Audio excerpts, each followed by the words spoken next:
एक बच्चे को आम का पेड़ बहुत पसंद था।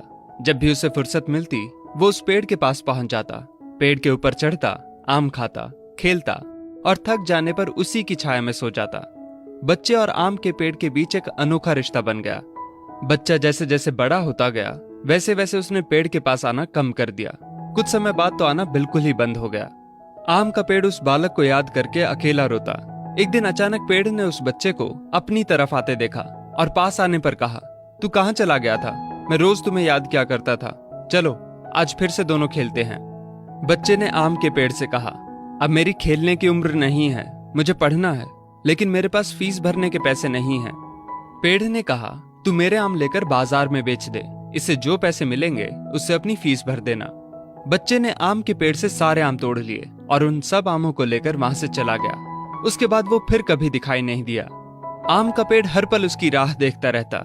एक दिन वो फिर आया और कहने लगा, अब मुझे नौकरी मिल गई है, मेरी शादी हो चुकी है, मुझे मेरा अपना घर बनाना है, लेकिन इसके लिए मेरे पास अब पैसे नहीं हैं। आम के पेड़ ने कहा, तू मेरी सभी डालियों को काट कर ले जा, उससे अपना घर बना ले। उस जवान लड़के ने पेड़ की सभी डालियां काट ली और लेकर चला गया।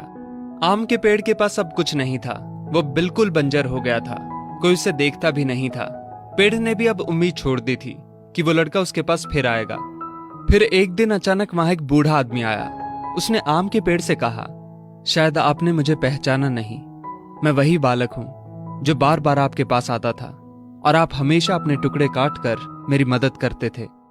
आम के पेड़ ने दुख के साथ कहा, पर बेटा मेरे पास अब ऐसा कुछ भी नहीं जो मैं तुम्हें दे सकूं। वृद्ध ने आंखों में आंसू लिए कहा, आज मैं आपसे कुछ लेने नहीं आया हूं, बल्कि मुझे आपके साथ जी भर के खेलना है, आपकी गोद में सिर रखकर सो जाना है। इतना कहकर वो आम के पेड़ से लिपट गया और आम के पेड़ की सूखी हुई डाली फिर से अंकुरित हो उठी। दोस्तों, वो आम का पेड़ और कोई नहीं बल्कि हमारे माता पिता हैं। हम जब छोटे थे तो हमें उनके साथ खेलना अच्छा लगता था, लेकिन जैसे जैसे हम बड़े होते चले गए उनसे दूर होते गए। पास भी तब आए जब कोई जरूरत पड़ी या कोई समस्या आन खड़ी हुई।